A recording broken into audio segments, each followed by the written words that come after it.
Welcome to Repros Fight Back, a podcast on all things related to sexual and reproductive health rights and justice. Hi, Repros. How's everybody doing? I'm your host, Jenny Wetter, and my pronouns are she, her. And y'all, welcome to the 200th episode of Repros Fight Back. Y'all, I can't believe it. Like, if you had asked me 6+ years ago when we were planning to do this podcast and it was just a dream and I had been starting to think about it, if I would be doing 200 episodes and 6+ years later, I would have never dreamed that this could be a reality. It's pretty wild to me still. And I just feel so lucky.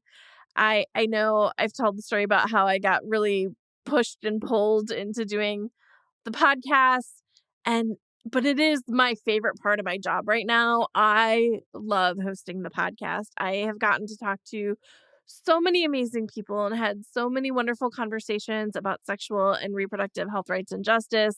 I am so lucky to have had so many amazing guests to come on for 200 episodes worth of content. I love when I have gotten to meet audience members out in the street or run into people in the wild and find out they listen to the podcast. It is unreal to me. And it's still I get shocked and surprised every time. And it's so wonderful. And I love doing it. I am so lucky to have such an amazing team behind me. I will always be grateful to having Rachel here with me. She's been with me since we launched the podcast, and Elena taking over our social media. They have done an amazing job. Meg, who has edited me from the beginning to make me sound like I know what I'm doing. I just so lucky. I am very lucky to have had Bob, who pushed me into doing the podcast when I wasn't sure, and Kathleen for allowing it to keep going on and letting me blaze my own path with what we talk about. I am so grateful to have had so many supportive people around me over the course of the podcast. I had some really great friends early on who, when this was just an idea and I was still really unsure if it was something I could do or should do, were just the absolute biggest cheerleaders for it. And I will forever be grateful to Nina and Lena and Jamila and Lisa, who just were such big cheerleaders of mine and never doubted for a second. And the instant the words started to come out of my mouth about this podcast, we're like, oh my God, you need to do this. You absolutely should do this. And y'all, I was not there yet. I did not think it was something I could or should do. And I will always be grateful to them for pushing me to do it. I feel very blessed to have had so many wonderful people around me supporting me over the years. And I'm just really thankful to each and every one of them. And yeah, and then all of the wonderful people who have come on to talk about such important issues. I'm so grateful. And I love this podcast.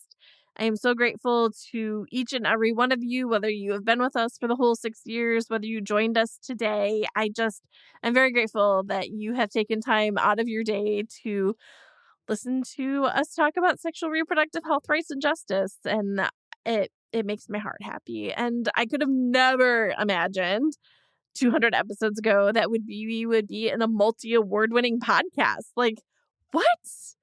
This has all just been so much, and 200 episodes in, I can't wait to see what the next 200 episodes bring.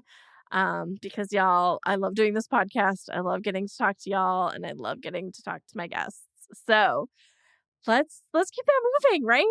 So I'm so excited for today's guest. We are talking about something that in the 200 episodes of the podcast we have not really talked about, and that is adoption.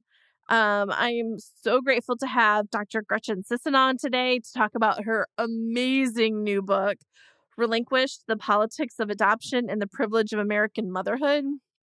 Y'all, this is a wonderful book. I thought I knew so much, but I learned so many things in this book, and there were so many amazing stories from women sharing their stories of relinquishment. It was just so wonderful, and I highly, highly, highly recommend it. But let's turn to my interview with Gretchen. Hi, Gretchen. Thank you so much for being here today. Thanks for having me, Jenny. Appreciate it. Before we get started, let's make sure that I have you introduce yourself because sometimes I get excited to dive in and forget. So, would you like to introduce yourself and include your pronouns? Yes, I'm Gretchen Sisson. My pronouns are she, her. I'm a sociologist with Advancing New Standards in Reproductive Health, which is at the University of California, San Francisco. I'm part of a social science research group in the OBGYN department of the medical school, where we study abortion and reproductive health broadly across the country. And my work particularly is looking at abortion and adoption and our cultural understandings of both of these practices and institutions. And I am the author of a new book called Relinquished, The Politics of Adoption and the Privilege of American Motherhood, which will be out next week.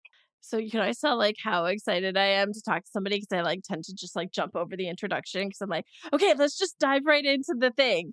And I almost did it today. So y'all, first, Gretchen's book is amazing. Make sure to read it. I work in this field and I learned so much reading the book. Honestly, from like page 2. I think one of the things that blew me away was the scale, right? Like it seems like so many more adoptions are happening. When then I saw the numbers and I was like, wait, Yeah. this is such a small group. Uh Yep. that just blew my mind. Yeah. I think adoption has a really outsized cultural importance in our society, right? Because, and as I talk about in the book, we have 4 million births per year in this country. We have between 850,000, a million abortions happening every year. And then we're talking about like 18 to 22,000 private domestic infant adoptions. And I want to be clear, like that's a lot of qualifiers that have private domestic infant adoptions. There are actually a lot more adoptions happening. Some of those are from the foster care system. Some of them are international adoptions, although our international adoption numbers right now are actually very, very low as well. But the most common form of adoption in the United States is step parent adoptions, right? So if I have kids and I'm widowed or divorced and get remarried, and my new spouse chooses to adopt my children, that's the most common type of adoption that's happening. And that's very different than a private infant adoption, right? That involves like a permanent severing of parental rights from both parents and a reestablishment of a new legal family. So I choose to really zero in on private infant adoption because when we talk about adoption in the context of reproductive politics, right? When we talk about adoption being framed as an alternative to abortion, for example, that's really what we're talking about, is the private relinquishment of newborns. And that was really the experience that I wanted to focus on. So adoption is in a lot of ways bigger than that.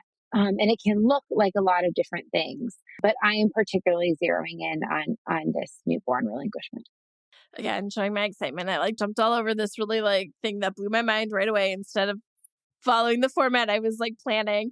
Okay, so we talked about that number. Okay, let's take the step back now and do like some of that historical framing because I really love that your beginning of the book really focused on this historical framing around family separation and the history of adoption in the US because there was so much important stuff to talk about there that I thought it was really important to also bring at least some of it up here as well.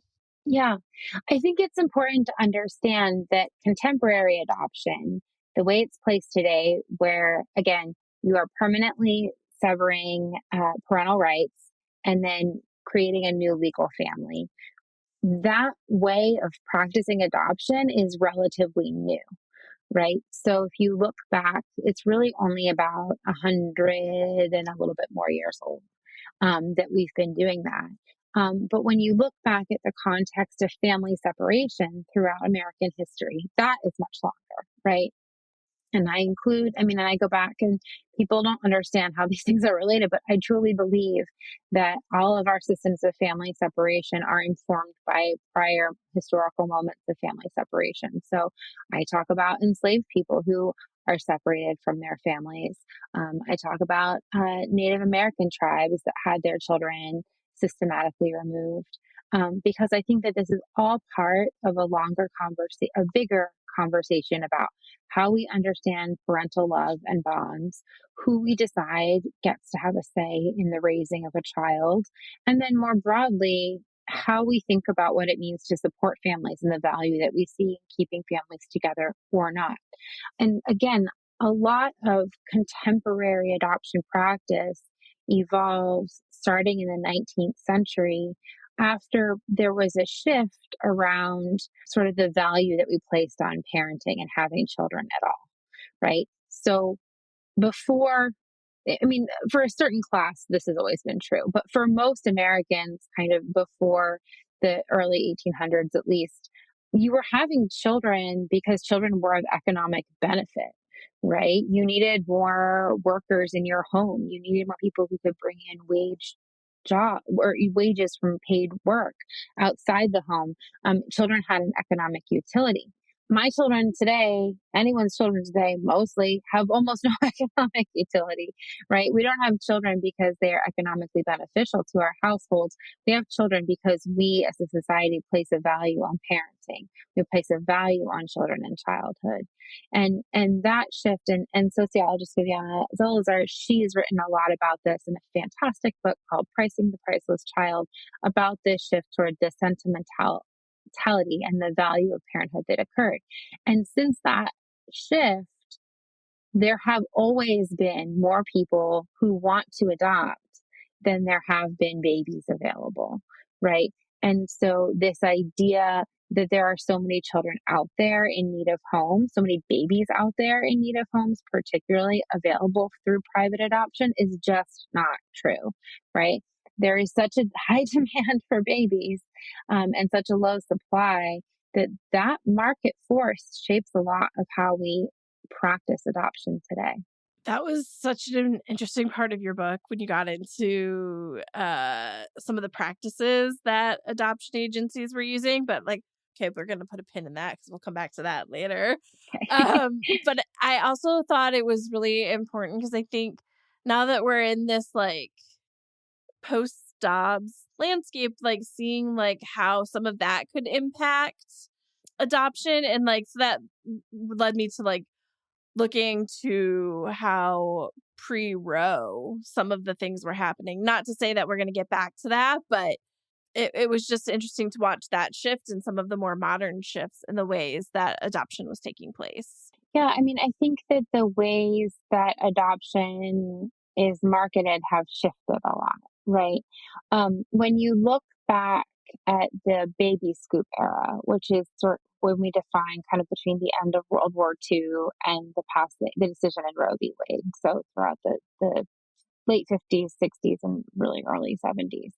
That was the era that was sort of typified by these really coercive maternity home practices, adoptions that were completely closed, completely secretive. You'd have your baby, you would probably never hold them, and you were told you were never going to see them again and that you shouldn't reach out to them, right? That was sort of the framework for these coercive adoptions that happened pre-Roe.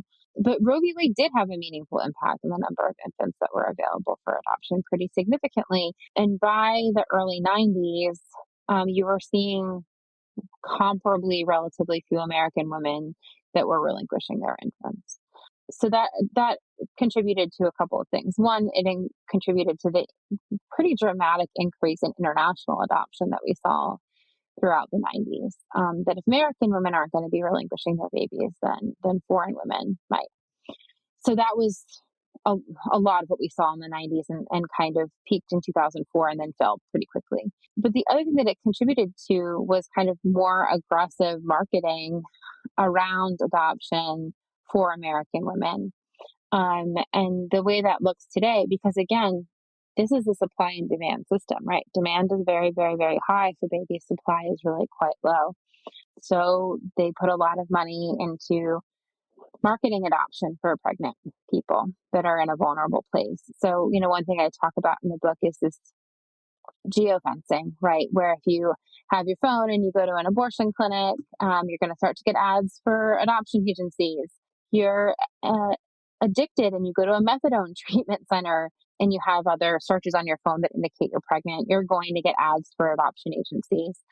If you're seeking out WIC support, any of these sorts of things, you're going to start to get ads for adoption agencies, either by virtue of physically where you are with your phone or virtually based on the sites that you're visiting and the search terms that you're using. That's pretty aggressive. And that's actually, I mean, most adoption agencies, their number one expense is not legal fees. It's not support for the birth parent. It is marketing. It is Google ads to target pregnant people. And it's not just agencies, but prospective adoptive parents put a lot of money into their online profiles and social media ads. And so it's definitely out there.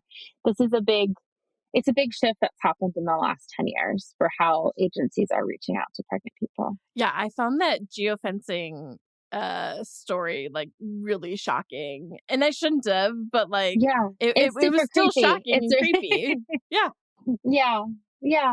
Well, and I think, and this is why I'm a qualitative researcher, because I think that the idea of like, oh, targeted advertising, like sometimes it's creepy, but sometimes actually I Yeah. like that I'm being sold stuff that I actually want, right? But like, what does that actually look like for vulnerable pregnant people with these adoption ads? And most of the women that I interviewed really wanted to parent, right? They were continuing their pregnancies with the intention of parenting, but things weren't going well for them, like broadly speaking, right? Maybe they didn't get the job that they were hoping to get. Maybe their own parents weren't being supportive. Maybe their boyfriend wasn't showing up. Maybe they don't have stable housing. Whatever thing in their life that was making it hard to figure out a pathway to parenting and in the way that they wanted. And then these ads like speak directly to all of those vulnerabilities, right? So here's a family. Here's their big suburban home. Here are their wedding pictures. Here are their parents who can't wait to be grandparents. Here's all the cousins at Sunday dinner, right? Here are these big vacations that they're taking 2, 3 times a year, right? Here's their second house on the beach or in the mountains. Like, these are the types of ways that it's framed. And if you're really struggling and you don't have people in your life that are helping you figure out how to negotiate parenting, what that's going to look like, this can seem really, really idyllic. And so I think the stories that I tried to include in the book capture like how almost infatuated some of these women become with their child's adoptive parents, how intimidating these adoptive parents are to them, and really the gap between a lot of them and where their child's adoptive families end up, which then make it hard for them to create meaningful relationships that will serve the child well over a lifetime. I think a really important thing to do like is to draw this like really clear line of like adoption for being presented as an alternative to abortion. What did your research show? I mean, I didn't find any people that were deciding between an abortion and an adoption at the same time. No one was like, should I like option A, abortion, option B, adoption? Like, which of these am I going to choose? That doesn't mean that none of the women I interviewed didn't consider both at some point. Plenty of them did. But for a lot of them, it was, I want to have an abortion. I don't want to be pregnant anymore. And then they couldn't get an abortion. They were denied access to having an abortion. They couldn't afford it. They didn't know where to go to get one. They were too far along in their pregnancies. So that was no longer an option for them by the time they started thinking about adoption, right? They had already ruled that out or had it ruled out for them, right? And again, as I said, most women wanted to parent. They never considered adoption at all, either because they had personal anti abortion beliefs and they just didn't feel comfortable with that, or because they generally wanted to parent from day one. A lot of them were excited to find out that they were pregnant. And maybe only like one or two had like planned their pregnancies, but like most of them, these were surprises, but they were happy surprises for a lot of these participants that I spoke with. And they felt bonded to their pregnancies early on. They were excited to have a baby, but it's later in their pregnancies when, there's something they can't quite figure out, right? Something's not quite fitting. And that's when adoption becomes a lifeline for them. I really loved that your book was full of stories from women telling their their story in like its entirety, and I think that really helped drive home the points that you were trying to make throughout the book. It was so wonderful to hear from the relinquishing mothers. Do you want to talk a little bit about the impact that you saw on relinquishing mothers? Yeah. Well, first, I mean, this book is in a lot of ways modeled after Ann Fessler's brilliant book, The Girls Who Went Away. Such a good book. And I would really encourage listeners to pick up that book as well, which is about adoption pre-Roe v. Wade. So it's a chapter written in my voice with, my sort of academic, historic, sociocultural analysis. And then I wanted to include as much first person narrative as felt possible. And that was important to me, like not just as a feminist to be including people, but I think also like readers are smart, right? They can see the connections that I'm seeing. And I want you to see how all of these things are fitting together, right? Like how anti-abortion politics collide with our lack of a social safety net, with family policing and racist forces, with these super conservative gendered ideas of family, right? Like how all of this comes together in an individual story. I'm happy to sit here and explain that to you in many, many paragraphs, but you readers are going to get it just as well, if not better, from seeing the stories and in their completion. And so that was really important to me as a scholar, as a feminist, as a writer. So I'm glad that you felt like it worked. But yeah, I mean, the impact that they had, and all the women that are included in this book, their adoptions were between 2000 and 2020. I had a cohort of women that I had interviewed with adoptions older than that for some of my earlier research. But I really wanted to zero in on this 20-year period. So I really wanted to zero in on this period from 2000 to 2020. And then there was a group, a subsample of women that I interviewed in both 2010 and 2020 to see how they felt about their adoptions over time. Because when I did my earlier interviews in 2010, there were a handful of women in more recent adoptions who were feeling pretty good about their adoptions. They felt really optimistic. They were pleased with the amount of contact they had with their child. They really felt empowered by this decision that they had made. It was the best thing for them. It was the best thing for their child. Great. Whereas mothers whose adoptions were further in the past were like in a much more cynical, critical space. And so the research question for me at the time is, well, is adoption getting better? That's why women in more recent adoptions are happier, or does everybody become less happy over time? Like I would have loved to find that adoption is better. I don't know if I would have loved, but like that was a plausible explanation at the time. But I had to go back and re-interview them. I really enjoyed And that. it's just, yeah, well, I did too. And I don't know that I could have expected how stark of a contrast there was between some of the interviews Yeah. in 2010 and 2020. So many of them were in such a more critical space 10 years later. For some of them, their adoptions had closed, or if not completely closed, their relationships with their child's birth families were strained. They weren't happy with the amount of contact that they had. They believed in retrospect that they had been misled or coerced in certain ways, or that they, at the very least, that they hadn't had all their options presented to them. A lot of them felt like, oh, maybe I did the best I could at 19, but why wasn't there someone else around me being like, you can do this. Let's figure out a parenting plan. They really felt poorly served in the long run. And so I think that was something that really came through in the 10-year follow-up data. And that's not to say that every birth mother was like miserable when I talked to them, right? Like people are resilient. A lot of these mothers had other children. They were in happy relationships. Like they found a lot of satisfaction, but that doesn't mean that the adoptions were not traumatizing for them. And I also think there was one mother that I interviewed who was in a really great place, right? And the way I always share her story is, one of the early questions that I ask early in the interview is, when did you last see your child, right? What does your contact with your child look like right now? Well, she's like, oh, well, I haven't seen her in like a week or so, but like I just saw her adoptive dad like 2 days ago because we bought a new TV and he has a truck, so who's helping us pick up the new and it was just this sort of narrative, and it sounds like a silly thing to talk about, but it just shows that like she's talking about her daughter's adopted father in the same way that I talk about like my brother-in-law, right? Or my cousin, right? Like she's she's become a part of their family. They still live locally. She does school pickup on some days when she can. She babysits her daughter. She goes on family vacations when it makes sense. When she got married, her daughter was her bridesmaid in her wedding, right? Like this has become a familial connection. And what she was very clear about was this is not the system working well, right?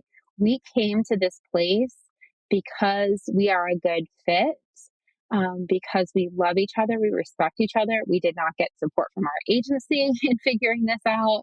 We had to find outside counseling to establish these relationships. That they have come to this place that was really novel, right? This is not what adoption usually looks like in our country, because of who they were as individuals, and not because the way adoption is practiced set them up for that type of relationship. So I think that those stories, like even when even the people who are like, actually, I'm feeling really good about this relationship right now, when those people are even like, but the system still sucks, that's when you know something's really broken. Yeah, the stories of the system and how it was working, like in some of the stories was just so shocking. And I mean, in all, none of them it felt good, but in some of them it was just so stark of like how much these relinquishing mothers were failed, was really upsetting. Yeah. I mean, some of them told me things that were just like straight up illegal. Like I would be listening to them and be like, I don't think that that's legal. And they're like, yep, it's not. Yeah. But what am I going to do? Right? Like they don't have resources to legally challenge anything. Adoption agencies have a good amount of money in a lot of cases. I mean, there are also cases of agencies like suing birth mothers who have spoken out, getting them to remove social media posts, sending them cease and desist letters if they, have a blog or a YouTube channel. So there's a lot of silencing that happens around relinquishing mothers. But there's also like a lot of the mothers were like, how are you going to anonymize me? Like, are you going to use my child's real name? I'm like, no, I'm not going to use anybody's real name. There's one real name in the book because that's very clear. She wanted everything else is changed. Locations are often changed. Genders of children are often changed. Everything is, like I want to protect them because a lot of them also said, if I'm in an open adoption and my child's adoptive parents find out I'm being critical about adoption, they could limit my contact with my child. And so we think of openness as like a good protective, connective piece of the adoption practice. But actually, it really serves to silence mothers in a lot of ways as well. So one of the things that was clearly on my mind reading this book is now that we're in this era of post Dobbs, how is that going to impact adoption at the moment? And I know it's probably way too early to have all of the data in, but are you hearing whispers or starting to see some data of like what are the impacts of people not being able to get access abortion? And obviously a lot of those states still have really terrible social safety nets. It is too soon, but I'm not even quite sure what's going to take because we don't have good data on adoptions pre-Roe, right? We haven't rigorously tracked federal adoption data since like the 70s. We have some numbers out of like the early 90s, but they stopped tracking adoptions on a federal level. So if there is like a slight increase or even a meaningful increase, we're not going to know for a long time. But I also think that how these changes are going to build more over time, right? And people talk about Dobbs as having a big impact on the adoption rate, which I think it might have a significant one, but not nearly to the scale that most people believe, which I can talk about those reasons in a second. But we also had like COVID relief and child tax credits still in place in a lot of parts of the country at the same time. And to me, the child tax credit is a policy that's going to have a much bigger impact on adoption relinquishment rates than on Dobbs, right? Because any support that you are offering parents to make raising children even slightly more financially feasible, you're going to have a meaningful impact on adoption because so much of adoption relinquishment is driven by poverty. So, and hopefully now the tax credit's going to get reinstated, and we'll see. But I do think that the child tax credit and support for families is going to have a dampening effect on what the Dobbs decision does. but to go back to this, people really believe that if they're denying access to abortions, we're going to just see a tremendous skyrocketing of adoption numbers. And that's not true. What we found in the Turnaway study is that over 90% of people who are denied access to abortion care are parenting children as a result of the pregnancies that they were forced to continue. Only 9% are relinquishing for adoption. So you're going to have far, far, far more people parenting as a result of abortion denial than you're going to have relinquishing for adoption because of abortion denial. But at the same time, because we have so many more people who need abortion care and relatively few adoptions, even that 9% is like a 50% increase in the number of adoptions, right? So we could have way more adoptions than we used to have during Roe, but we are still going to have so many more people parenting children at a time that they did not intend to parent because of that. Now, there are a couple of things that could impact this further, right? And this is something that we're not going to see right away. We're only not even quite 2 years out. People might be able to raise one more child than they intended to have. They might be able to raise two more children than they intended to have. What happens over time as abortion access continues to be denied? Are they going to have three, parent four more children than they intended to have and they have capacity to parent? Like that's where we might see more relinquishment, right? Because historically adoption was about delaying parenthood, right? This is your first pregnancy, you're not married, you shouldn't be a single mom, you're going to relinquish this baby, and then you can have kids when you're married down the line in a more appropriate timeline or setting. But what we're seeing now is that most birth mothers already have children. They're relinquishing subsequent children because they can't afford them. And so I think that we might see that with Dobbs over time. Also, if abortion is criminalized behavior, if criminality is a reason for family policing and foster care systems to be involved in a family, that can increase family separation too. So we did not see a higher rate of foster care involvement after 5 years for women who were denied access to abortion. But again, we don't know how all these layers of social factors are going to manifest over longer and longer periods of time. There are just so many things going wrong, right? The system is not working the way it should. The social safety net, you did a really great job of illustrating how that is keeping people from parenting the kids that they wanted. There are just so many failures. So what can we do to fix this or make it work better? I honestly, after reading the book, I'm very much like, burn it all down. But is there what can we do to alleviate some of this harm? Maybe that's the better way to ask. Yeah. I mean, I think that really thinking critically about adoption is the first step, right? That we, for so long as a culture, have thought of adoption as beautiful family building institution, right? I view every adoption that happens as a failure. It means that we have failed to keep a family together, right? What does that mean? And it doesn't mean I think children should be in unsafe homes, right? That's like criticism that's lobbed at me and everyone who's critical of adoption is like, well, would these babies be better off in unsafe homes? No, obviously, right?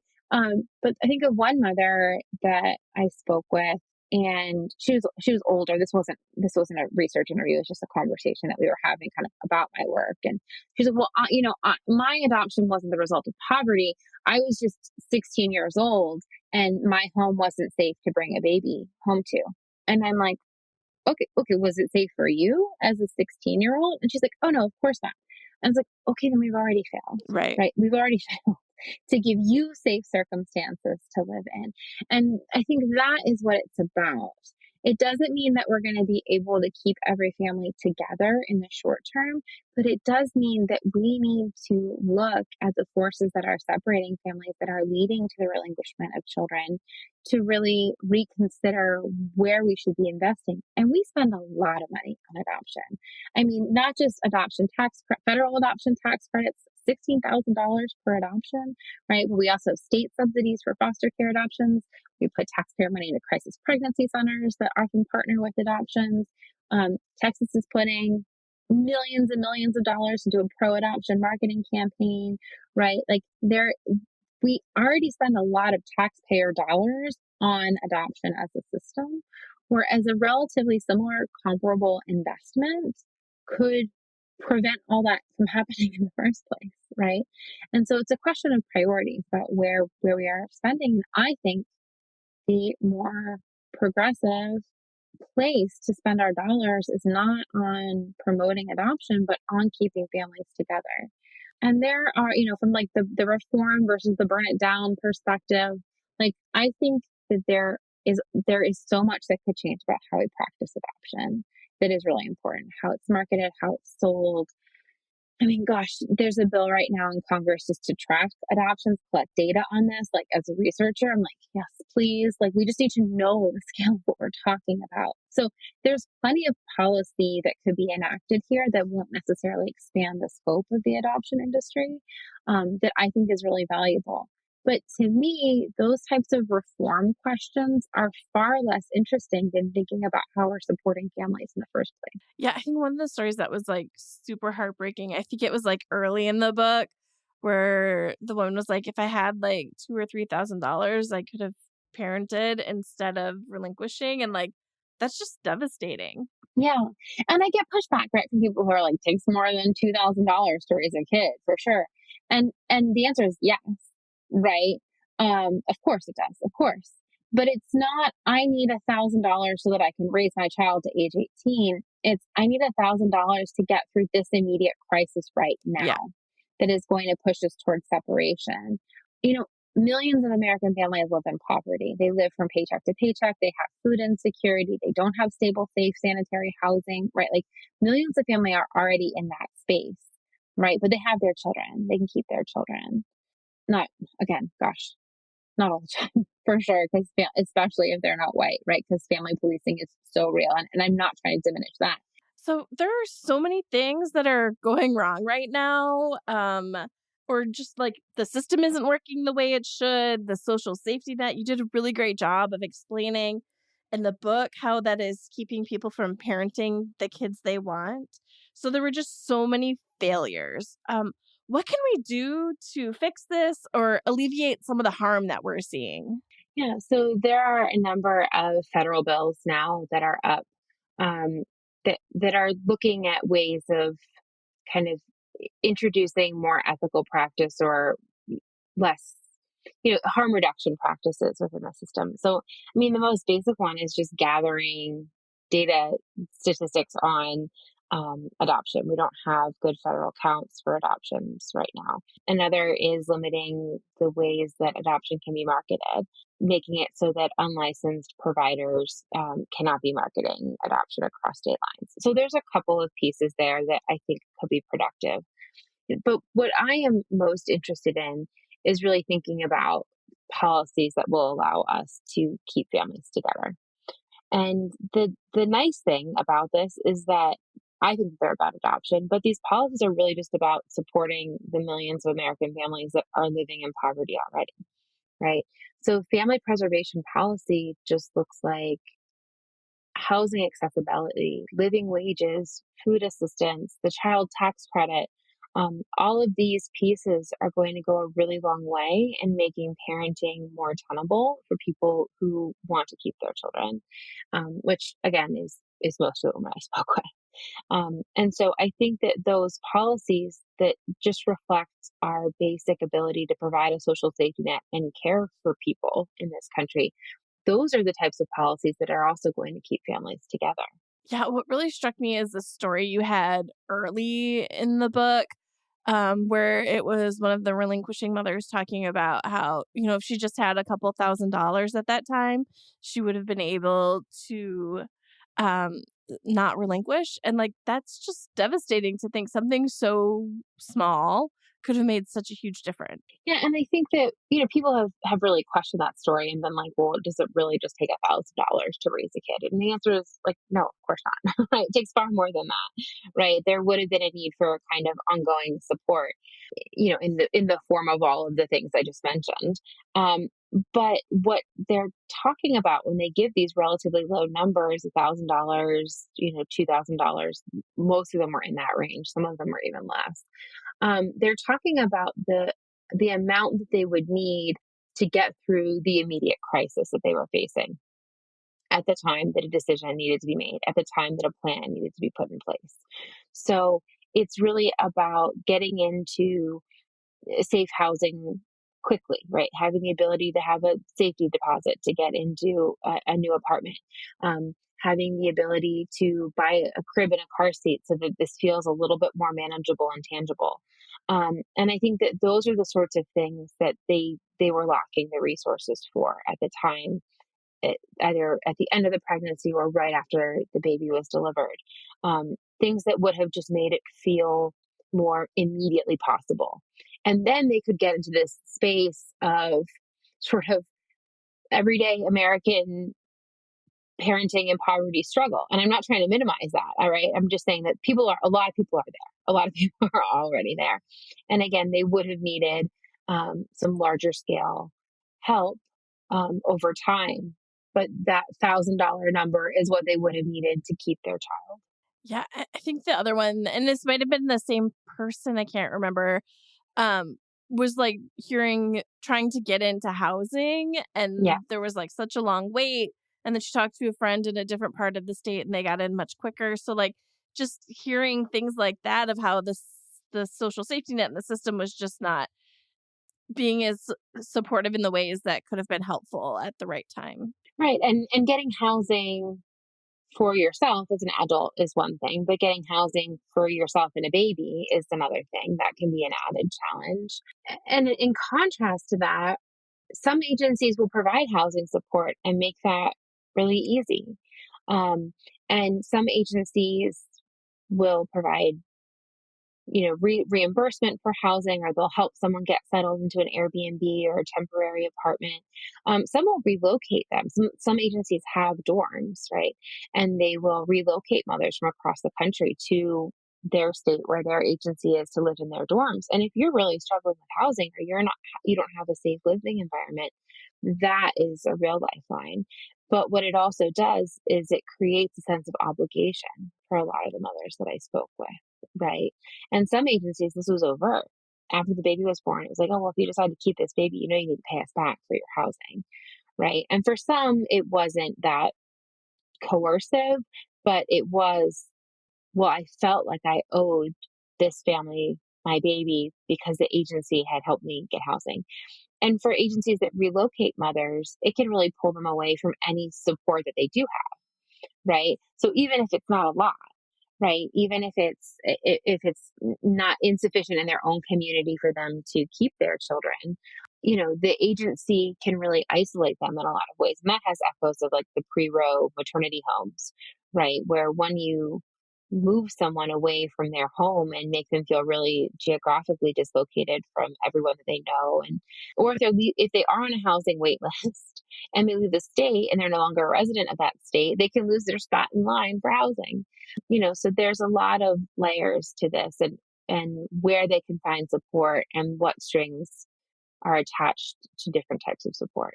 That was something I don't think we talked about, but like the sense of obligation that I feel like ran through so many of the stories where they had met like the adoptive parents and like then had made connections with them. So then there was like this sense of obligation. I just felt that through many stories.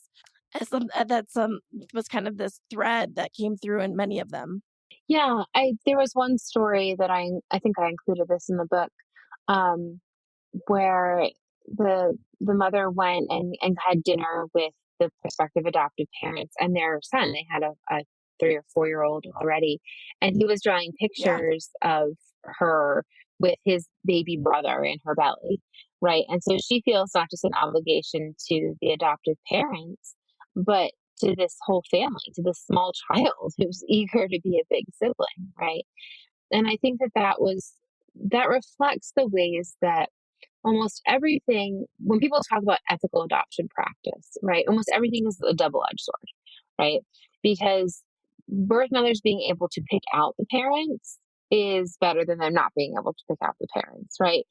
If you want to have a successful open adoption, it is good for people to know each other during pregnancy so that you can make sure that this is someone that you're going to be able to be in a working relationship with for the rest of your life, right? But at the same time, that pre-birth matching can confer this sense of obligation and can make it really, really difficult for a lot of the mothers to feel like they can still change their mind after the child arrives. Okay, I want to be respectful of your time. So let's wrap it up. I like to always end with action items. So what can our audience do right now to take action around around adoption and making it better? I would encourage them to read the book. I'm really, obviously, really proud of the book, and I really think that I worked hard to put the voices of the women that are most impacted by this front and center. And so I think listening to their stories is one of the most important things that we can do right now. And I would also encourage folks to follow some adoptee voices on social media. There are really active, vocal communities on TikTok, Twitter, Instagram. And I think you'll learn a lot just from understanding their experiences as adopted people.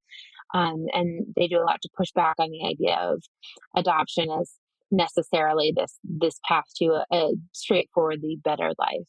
And so I think one of the most important things that we can do as a movement generally is listen to the voices of impacted people. So I hope folks will take the time to try and do that. Well, Gretchen, thank you so much for being here. Y'all, make sure to check out Gretchen's book. It really is amazing.